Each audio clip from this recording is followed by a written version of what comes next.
Hi, you're listening to the Professional Speaks podcast with me, Craig McKellar, your host. As an ex-Big Four auditor for 6 years, I now run a specialist recruitment consultancy called McKellar Consulting. Throughout this podcast, I speak to senior leaders from the professional services community, past, present and future.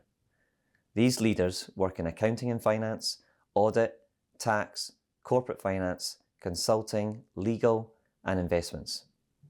In the comfort of their own office, I will be posing questions to our guests to gain insights from them across a variety of topics, including balancing work and life, mental health and mindset, risk-taking, and effective leadership. These insights will help us learn, be inspired, grow, and ultimately succeed in what we want to achieve in our careers. Here's what's coming up on today's episode.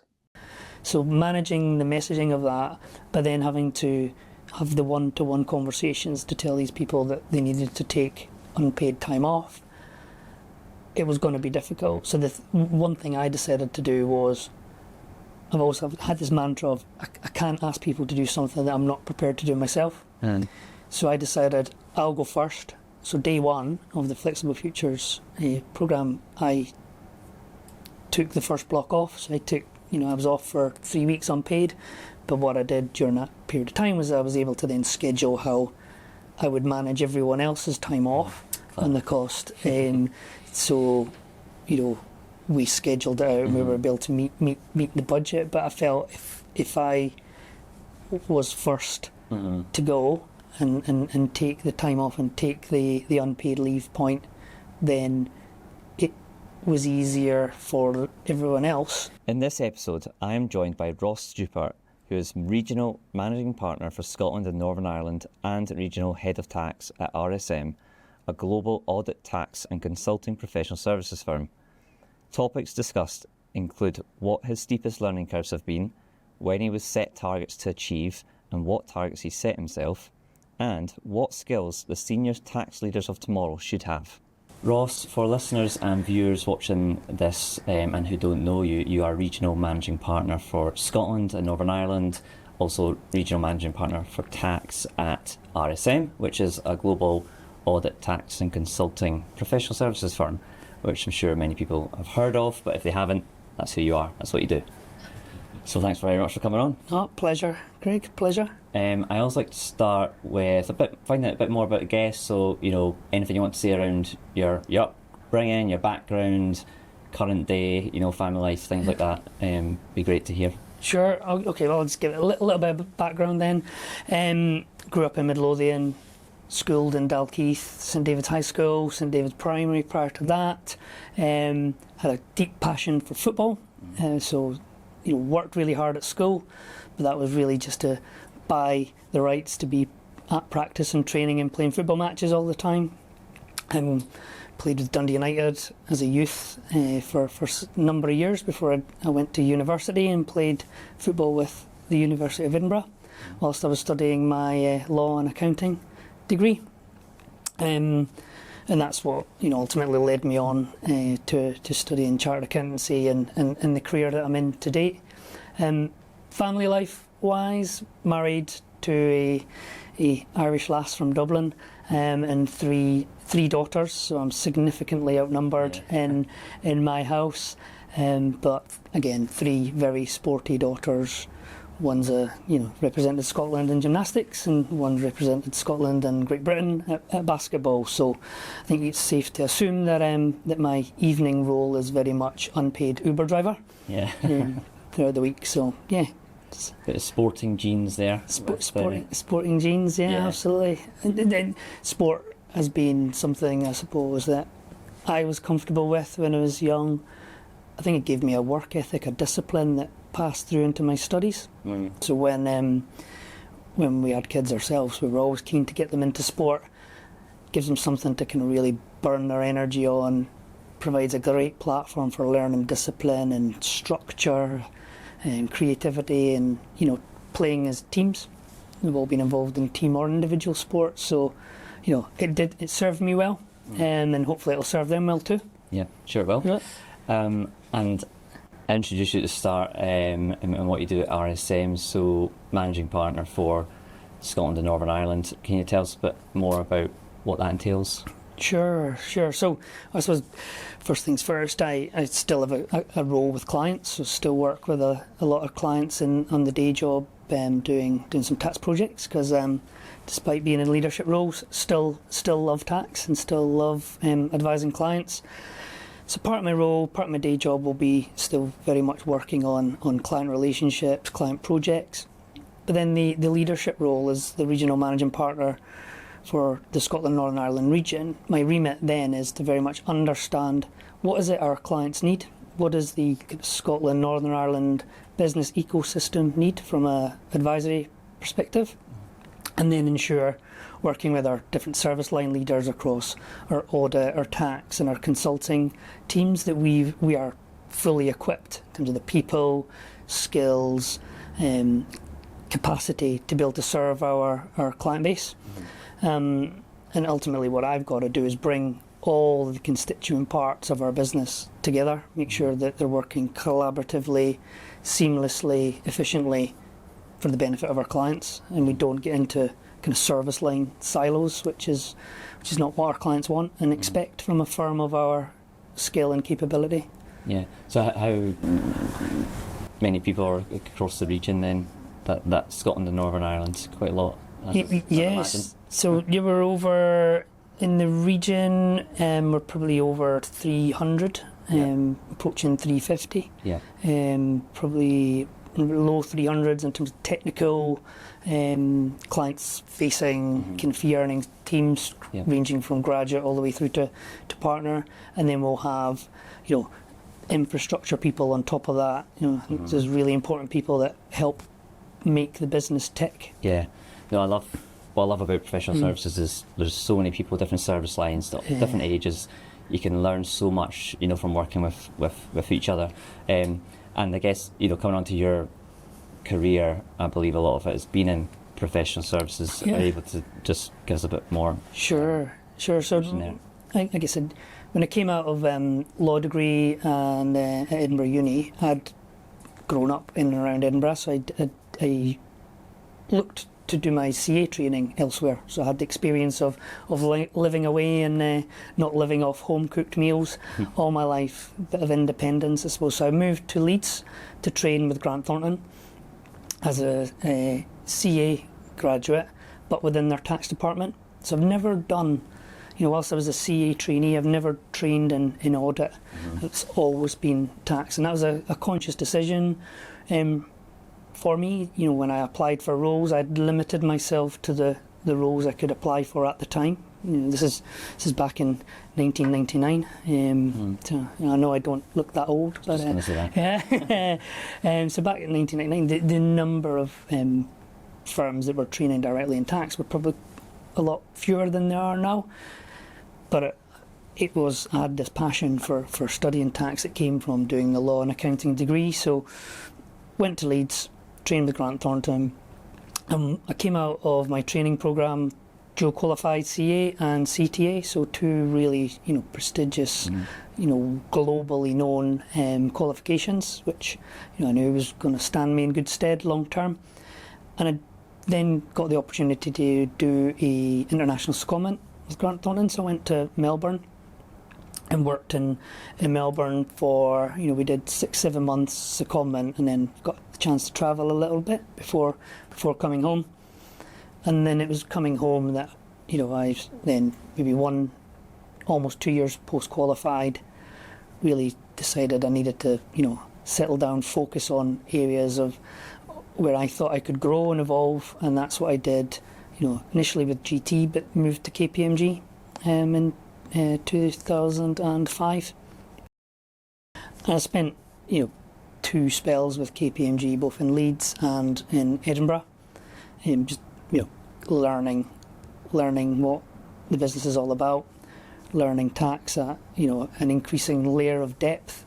Some really great clients, from great people, and then the banking crisis happened in amongst my 2 periods with KPMG. So I decided to go and explore another opportunity in a different type of organisation, and then ended up at Lloyds Banking Group. within their tax advisory practice. In financial banking. In financial, just shortly after the banking crisis. So there was loads of interesting projects going on there. At a spell where probably the professional services market was a bit flat. Clients were having to focus because of what had just happened on survival. Therefore, projects were not as voluminous as perhaps they had been in the past. So the experience in house was a game changer for me, and particularly that organisation. Worked on really big projects with large parts of a very, very, very big institution within the UK. Projects that, quite frankly, were once in a lifetime. Projects that I learned a lot from, and just seeing how what we did as a tax practice affected the business, or how much we needed to understand about the business to be able to do our job properly, was like I say, was a game changer, and probably changed how I approached advising clients when I came back into the profession. So hugely worthwhile experience for me, which was 3 years, but 3 years that was probably one of the steepest learning curves. Yeah, and we'll come on to some more steep learning curves. So from there, you went back into professional services. Did you think, although you had a great experience at Lloyd's, did you think professional services is really where I belong? It was, yeah. So when I went to Lloyd's, I went for a specific reason. One was, the amount of work that we had within the professional services environment had kind of dried up a bit. Like I said, because clients were in survival mode.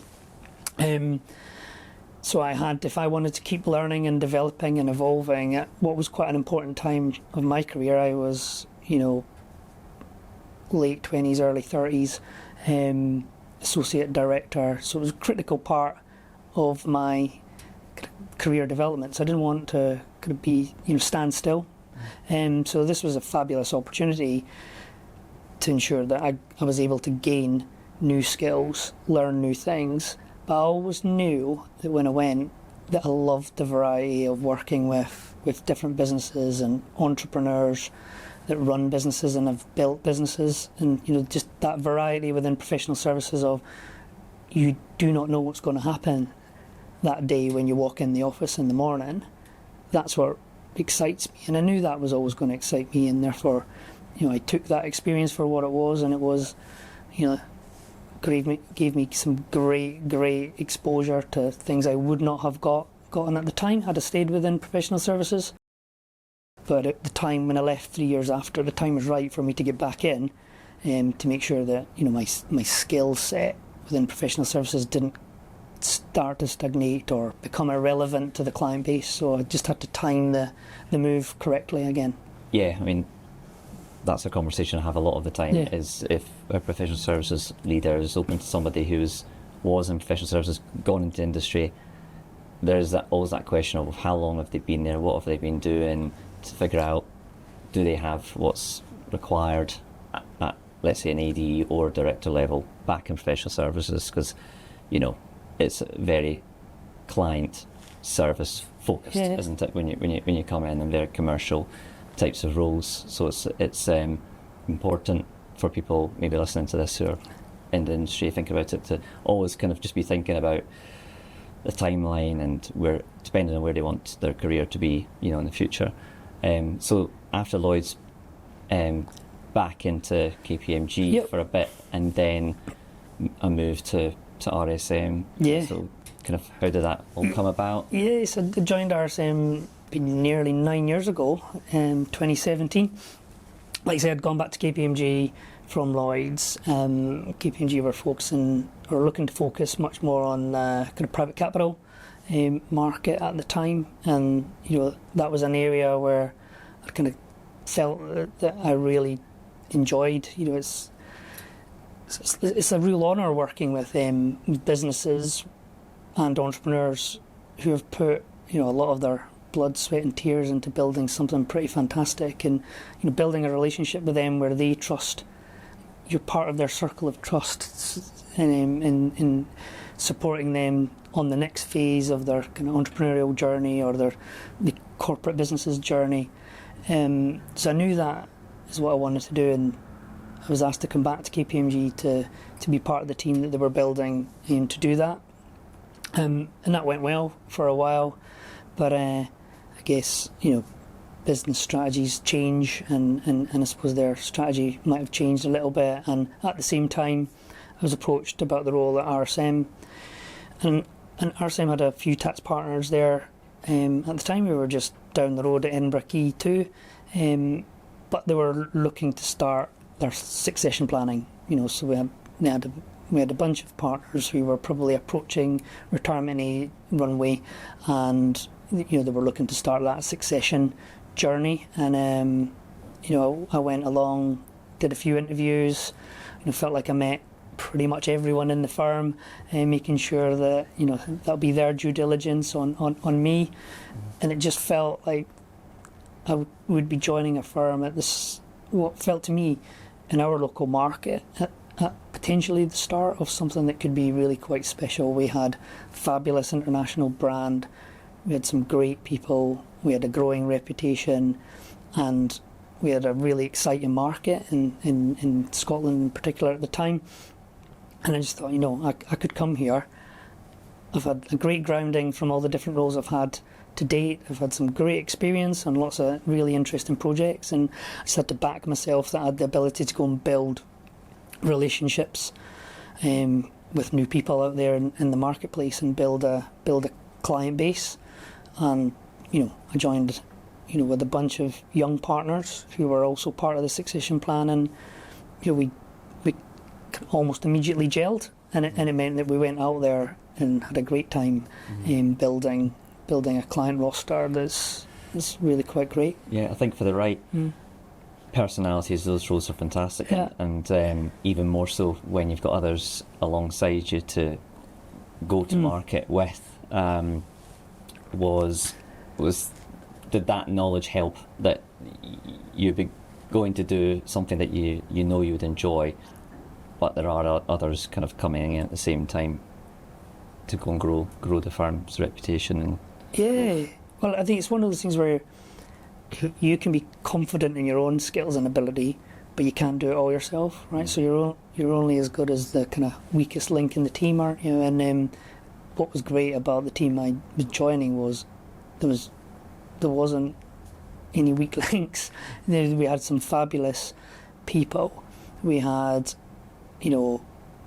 probably a reputation in the marketplace that was quieter than the scale of the firm that we are, at the time, both domestically in the UK and internationally. And so we knew we had all the pieces of the jigsaw. What we just needed to do is go out in the marketplace and paint the right picture to the right people, and that just took time, effort, and people with empathy and personalities that clients and entrepreneurs gelled with.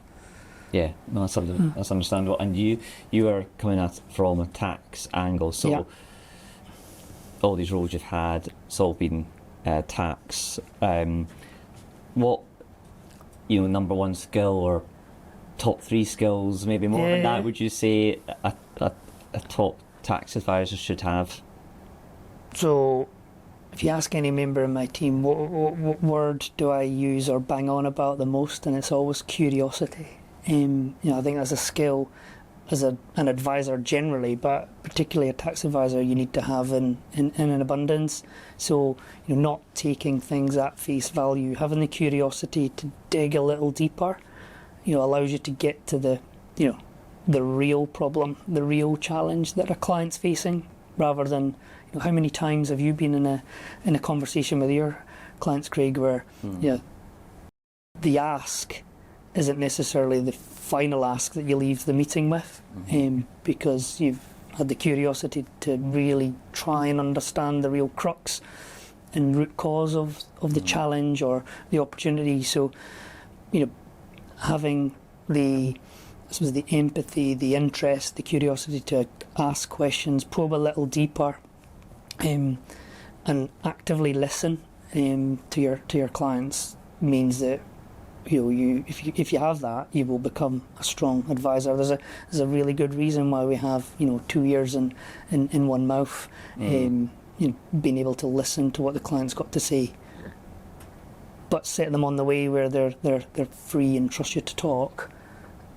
Those are the key skills for me. Yeah, no, I'd agree. I think being curious, having that ability to ask questions, the confidence to ask questions and the ability to ask the right questions, to your point of being able to probe, but in a caring, genuine, curious manner as well. Exactly, it's not confrontational, isn't it? Sometimes a kind of machine gun approach to firing questions at clients can come across perhaps a little touch confrontational or intrusive. It's just being able to take them on the journey around, why are you asking, the empathy to the situation, actively seeking to understand the root cause of the problem. It's softer, guided, coached questions. Yeah. That's what you're seeking to do. Yeah. No, and I agree. Previously, you touched on a steep learning curve. Yeah, had a few. Yeah, I mean, as your career has progressed, undoubtedly you've been given more and more responsibility. Yeah.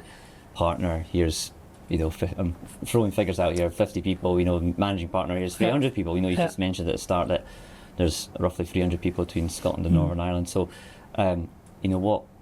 what maybe have your steepest learning curves been in your career to date? Yeah, okay, so those are really easy ones to identify, actually, because what I tend to find when doing what we do and doing it with the great people that we have, 90% of the time things are going really well. And when things are going really well, actually leading an engaged, talented team can be quite easy.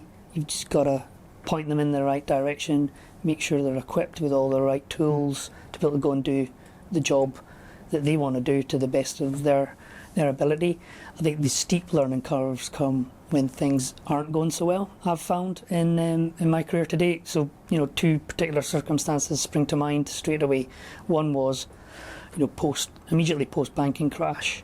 You had the banking financial systems markets, falling away. Bank of Scotland, Royal Bank of Scotland, taken into public ownership. The impact that had on professional services industry was really, really hefty. And at the time, I was at KPMG immediately post the big crash, and to try and ensure that we rode out the trough of the economic decline, but retained the talented team that we had at the time. We, rather than making redundancies, we tried to manage the team in a different way, and it was quite an innovative way. This flexible futures program that we came up with. You might remember seeing it in the press. And what it effectively meant was we were asking our teams to take days or weeks unpaid leave, effectively. So almost like a mini sabbatical. Everyone was to take their turn. We would do it in a phased, staged way. And the theory was, if everyone took their share of the pain, effectively, you could manage the budget, ride out the economic downturn with the team intact. So, very, very clever, creative way. I was the kind of senior people leader person at the time. So, as an associate director there, you always had a kind of people leader, and I was in that role at the time of the crash.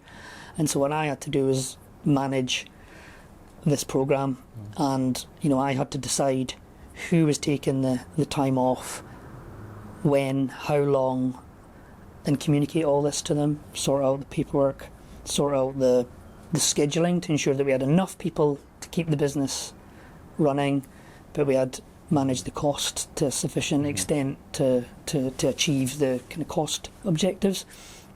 And it was really hard, and difficult messages to communicate to the team. We had lots and lots of people in the team, from first year graduates through to quite experienced members of staff who had never seen anything like this downturn at the time. So managing the messaging of that, but then having to have the one-to-one conversations to tell these people that they needed to take unpaid time off, it was going to be difficult. So the one thing I decided to do was, I've also had this mantra of I can't ask people to do something that I'm not prepared to do myself. So I decided I'll go first. So day one of the Flexible Futures programme, I took the first block off. So I was off for 3 weeks unpaid. But what I did during that period of time was I was able to then schedule how I would manage everyone else's time off and the cost. So, we scheduled it out and we were able to meet the budget. But I felt if I was first to go and take the time off and take the unpaid leave point, then it was easier for everyone else. The message lands better, doesn't it, if they see. Exactly. So that was one. Yeah. So that was one thing I decided to do from probably being in quite a difficult position. And that was the first time for me that I'd experienced an economic downturn. So that was very much a new world. And then the second one was probably COVID. Partner at this team, leading the tax practice at the time, part of the leadership team within the Edinburgh office and the broader Scotland Scottish firm and national firm, and like everyone else, this happened and none of us had seen it before. We had to mobilise very quickly to ensure people were looked after, our team were protected, they had all the equipment they needed to be able to do their job at home. We didn't know whether our IT would work under that basis, so we had to manage through all of that. And it was the first few weeks of that period. I'm sure many leaders in Edinburgh and further afield will attest to this, was incredibly difficult. But looking back on it, 2 years later, an immense amount of pride kind of burst through, in that we just showed how amazingly resilient we were as us as a business, and all the other businesses out there that worked our way through it, and how agile we were. Professional services, particularly accountancy, probably not got a reputation of being super flexible and agile, but actually we showed a real agility in our profession there to make sure that our clients continued to be served, our people were looked after, their careers continued to develop, they were still paid on time, they had all the tools to be able to do their job. It was amazing to see on reflection, but really difficult to work our way through at the time. Yeah, no, it's interesting you talked about the first steep learning curve and asking people to take unpaid leave, because I felt like that's kind of what furlough ended up being, as a way to, businesses saying we don't want to lose you, but this is so unknown, we don't know how long it's going to go.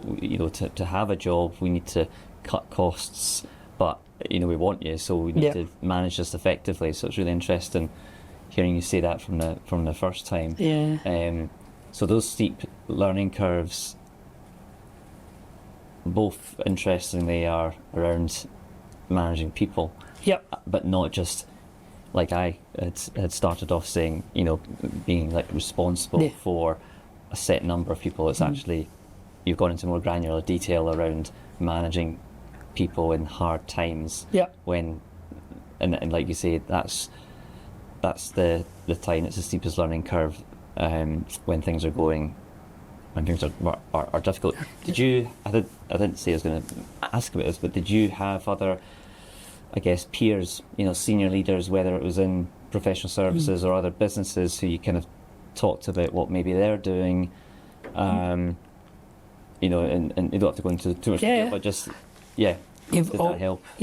Totally. We've all, I remember from, even when I was learning my trade, I suppose, as a manager, an AD, and beyond, I think most people will have people who they look to, who they see as role models, who do things well, or who have influenced how they've kind of honed their own skills. And every time that these new experiences pop up, it's quite common, I think, for you as a human being to reflect on, well, what would that role model have done in this situation, and that's you can reflect on that in your own mind, and that might influence your approach. But equally, I find it really quite helpful and cathartic, just being able to bounce thoughts off other leaders. So that might be, the office managing partners or other regional managing partners within our firm. It might be our service line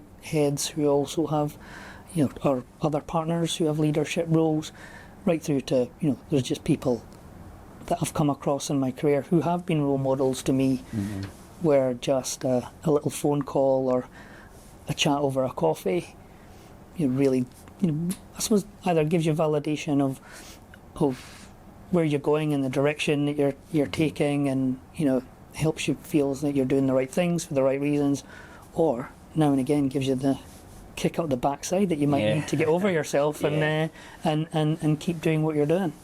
Yeah, no, interesting. And I guess being a senior leader, so you've got that responsibility with people. You've also normally got responsibility around internal targets. When were you first given targets in terms of fees, and was it director, was it partner, and when did you maybe set yourself targets as well? Two questions. So I suppose when did I set myself targets first? I've probably always set myself micro targets right from the very basic. When I started in the profession, setting myself a target of getting through exams first time, through to now we've overcome that hurdle. What's the next hurdle? Set myself targets to make sure that I'm working towards that. So I've always been quite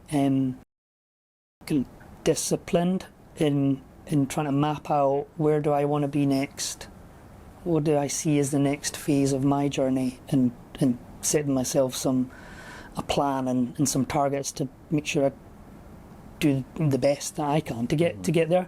In terms of the kind of financial targets, kind of business related targets, for me probably started to kick in around associate director level. It's probably softer than perhaps as you would expect.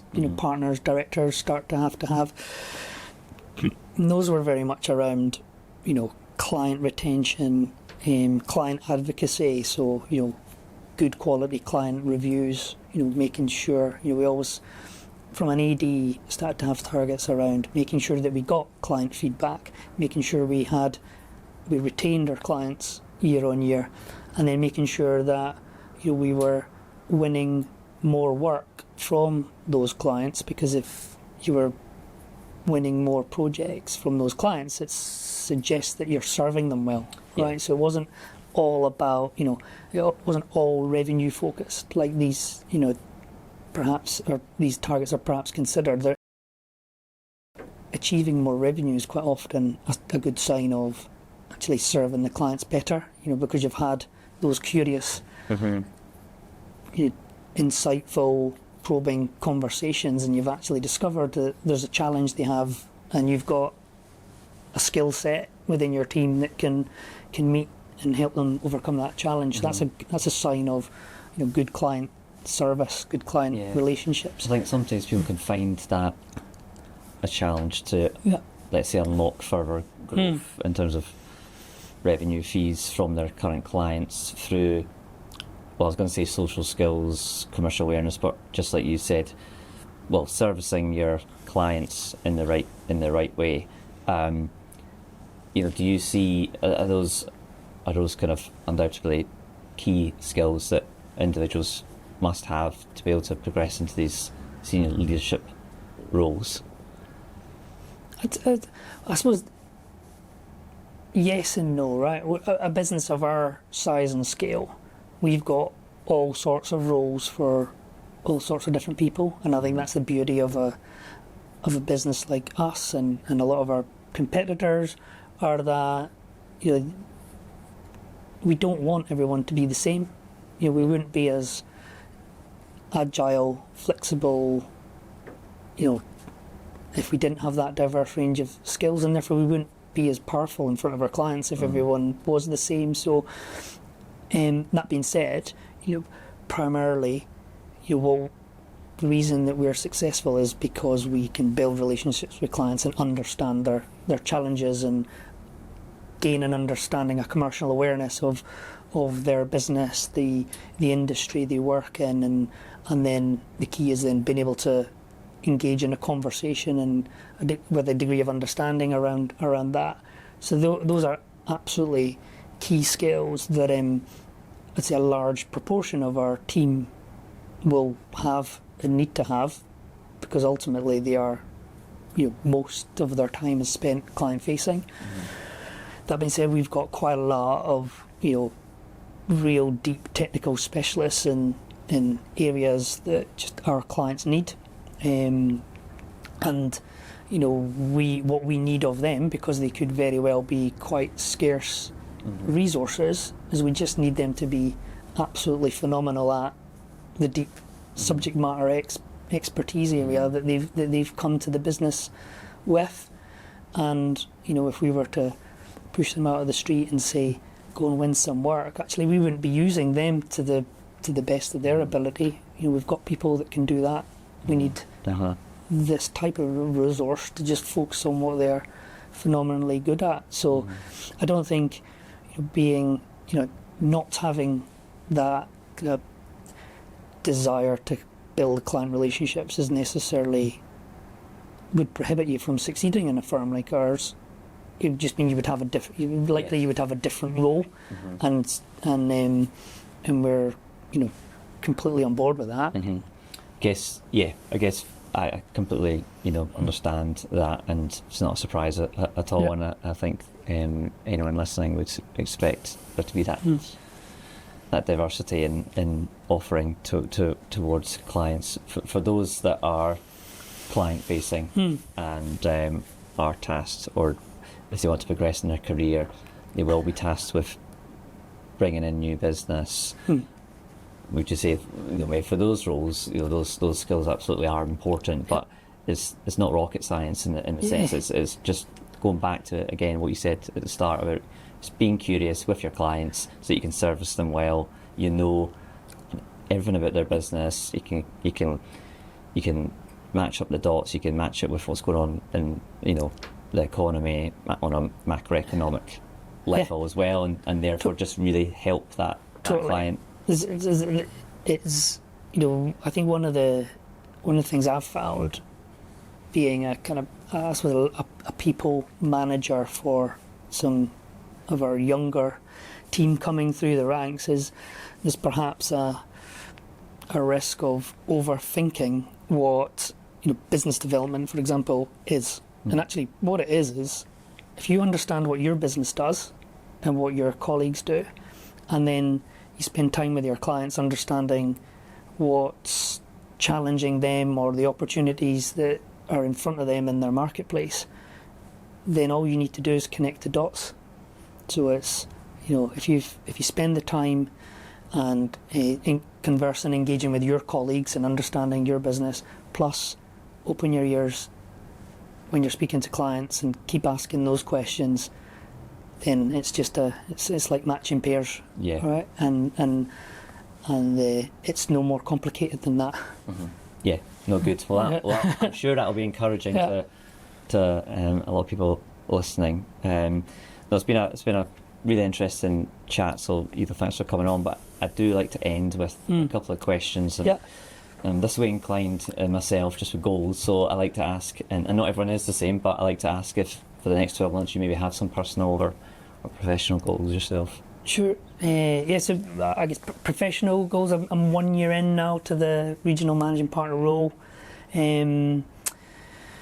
for Scotland, Northern Ireland, and so I'm in the process of setting a kind of 3 to 5 year plan strategy for essentially growing our business across our region throughout our audit, tax, consulting practice. So we're setting ourselves a target of in 5 years' time we want to have grown by 35% and put another 30-40 colleagues on top of our headcount, including senior partner director hires in different areas, evolving areas that our clients need now or will need that we don't necessarily have in our locker yet. So that's very much at the forefront of my mind, is how, setting myself a target as the leader of the practice to drive forward, achieve that growth objective, because that will allow our people to continue grow and will bring more colleagues on board to allow us to do more with our client base. In terms of personal goals, this is a real easy one. All my personal goals these days seem to relate to the children's. I've got one daughter in university already, so in the next 12 months we'll be, hopefully and respectfully packing off one of the others to university, either in, she's a basketballer, so either in the US on a kind of US basketball scholarship, or in the UK on some form of kind of study in basketball program. So that's the home objective at the moment. Wow. Is getting her sorted, and I suppose pointing her in the direction for her starting to forge her career. Yeah. Exciting stuff. Yeah. Might give me an excuse to go to America a lot for holidays. Yeah, that'd be a good one to have. Great. No, thanks for sharing all that, Ross, and thanks again for coming on the Professional Speaks podcast. Absolute pleasure. Thanks for having me, Craig. Cheers. No problem. Thank you for listening to the Professional Speaks podcast. Remember, you can watch the episode recording on our YouTube channel, and if you can, please do subscribe and share with all of your friends.